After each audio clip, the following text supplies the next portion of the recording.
So when it comes to buying Bitcoin in Canada, it's easy to become overwhelmed just from the sheer amount of options that currently exist today. And so today I'll be going over some of the platforms that I've used to buy Bitcoin, and I'll give you my thoughts on the pros and cons, and finish off with my overall recommendations. Now, keep in mind that for the purposes of this review, I'm going to be focusing on platforms that just basically sell Bitcoin and Ethereum, since they are the biggest names in the space, and they're the coins that most beginners are likely to invest in at the start. I also wanted to focus on any platforms that would allow you to transfer out any cryptocurrencies that you buy so that you can store it in an external wallet.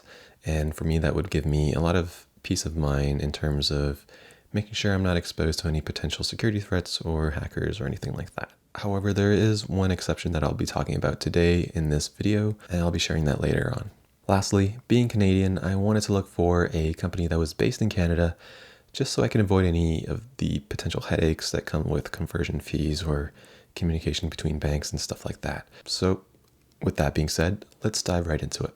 So the first platform I'm going to be talking about is Netcoins. Now, they're a really interesting company, and one of the biggest selling points for this particular company is that they're heavily invested on the compliance side of things. So they're trying to get, this Netcoins platform regulated with the government, with regulating bodies, to make sure that it's a safe platform that people can use and something that people can feel confident in when it comes to investing their money. Netcoins is actually seeking a restricted dealer license to sell crypto, which should be announced pretty soon. And when that happens, that's going to be a pretty big catalyst for this company. Apart from that, there's a lot of great functionality that comes with Netcoins as well. They have options such as limit orders, where you can basically set a price at which you want to sell and buy crypto. They also have price alerts, so you can know when Bitcoin is dipping, and then you can quickly act on that. So that's all great. The only con I would say is that it's currently lacking a mobile app. With that said, their main focus is getting on that restricted dealer license. And as soon as that wraps up, and they're going to be making a push towards getting that mobile app out. Next, I'm going to be talking about Newton. Now, this is a really popular platform that a lot of people are using. And the biggest selling feature for this particular platform is the fact that it has a really low cost spread.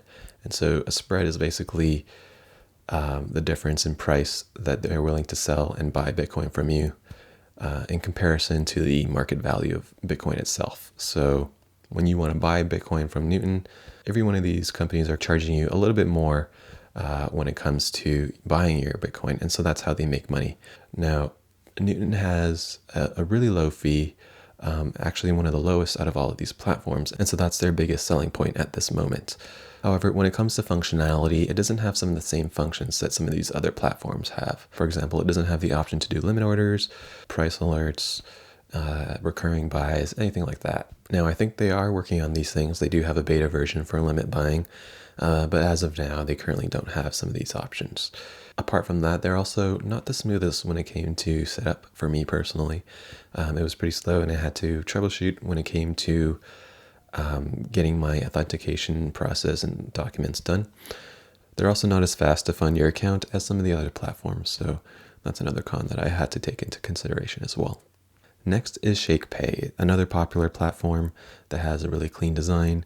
It has a lot of great functionality within the app. It has limit orders, it has price alerts, and you can set recurring buys. And I felt like the whole process of buying Bitcoin on this particular platform was really easy for me. It was really fast.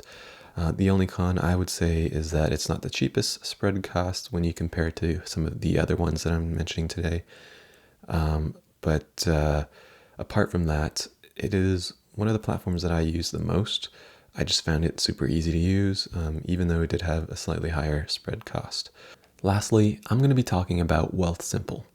Now, Wealthsimple is a little bit different from some of the other platforms that I talked about in that you can't actually withdraw any of the cryptocurrencies and you can't move it to an external wallet.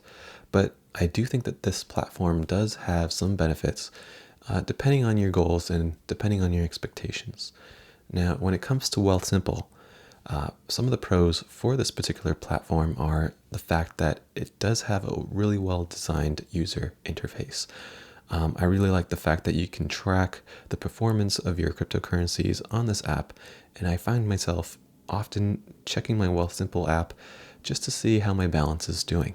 And this was actually the first platform that I used when it came to investing in crypto. and it allowed me to visualize the amount of growth that my Bitcoin investment was making. So that was great for making it easy for me to understand what my investments were doing in this particular platform. It was also great to have everything all in one app. So with Wealthsimple, you can also toggle between this crypto aspect of your portfolio, and then you can also toggle to your trading portfolio as well. So that's also really handy, having everything all in one centralized app, especially if you already have a Wealthsimple account. So that's another benefit to this as well.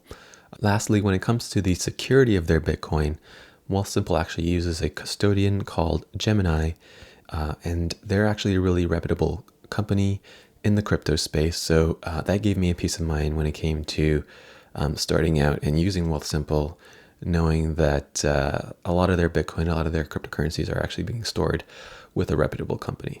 Now, with that being said, there are definitely some cons when it comes to using Wealthsimple, the greatest being the high amount of costs that come with investing in this particular platform. They have one of the highest spread costs out of all of the platforms that I've mentioned, and they even have an operational fee that they charge you as well. And as I mentioned earlier, you can't actually withdraw any of your crypto to any external wallet.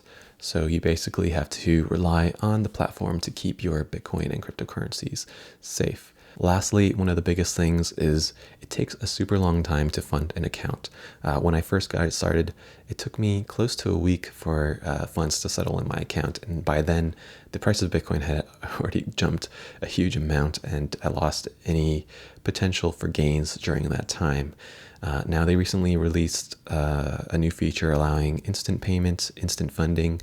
But when I looked into that, it turns out you can only fund up to $250 instantly. And from there, it will probably take up to 3 days. So that's still not as good as some of these other platforms. And so for that reason, a huge con for this particular platform. So when it comes to Wealthsimple, it definitely has its benefits, especially if you're starting off in crypto and you don't want to invest in an external wallet. But there's definitely a lot of cons here, and not as great as some of these other platforms that I mentioned earlier. So just to simplify things and to make it easier for you visual learners, I've compiled a chart of all the 4 platforms that I've talked about in this video, and I've evaluated them based off of 4 criteria: security, cost, function, and usability. Now, when it comes to security, Netcoins is really leading the way in terms of compliance and trying to get regulated within this space. They should have some really good news surrounding their restricted dealer license coming soon, so I'm looking forward to that. And when that happens, that should be a big catalyst for that particular platform. So in my opinion, I would give this company the top pick for top compliance. Now, when it comes to cost, out of all of these platforms, Newton has the lowest spread at approximately 1.3%. And as you can see, Wealthsimple actually has an additional operational fee, and they have the highest spread. So not the greatest to use if you're trying to maximize your profits. So for that reason, I'm going to list Newton as my top pick for cost. When it comes to functionality, Netcoins and Shakepay are leading the way in terms of functions. You've got things such as limit orders, price alerts, etc. But the biggest thing is that Netcoins doesn't currently have a mobile app, whereas Shakepay does. So for that reason, I'm going to choose Shakepay as my pick for top function. Lastly, when it comes to usability, all of these platforms have really clean design, but when it comes to new users and newcomers to Bitcoin, I would say Wealthsimple has a really good system for ease of use. You don't have to worry about an external wallet. Everything is there, all in one design, and it's super easy to track your performance. So for that reason, I'm going to select Wealthsimple as my top pick for top design. So if you're interested in trying any of these platforms, I've included referral links in the description below, where you can earn between $10 to $35 in free cash just for signing up and depositing up to $100. And that right there is a 10% return on investment if you were to get started in cryptocurrencies today, which is not bad by any means. Also, just so you know, I'm not affiliated with any of these companies, but I do get a small bonus if you decide to use my referral link in the description below. So let me know what you guys ended up choosing in the comments below. That pretty much wraps up my summary and my review of where to buy Bitcoin in Canada. I hope you found this information useful, and I appreciate all the feedback that I've been getting on some of my videos so far. Don't forget to subscribe for more content like this, especially if you're new to this channel. Hoping to post more investing and finance related content soon. So thanks, guys.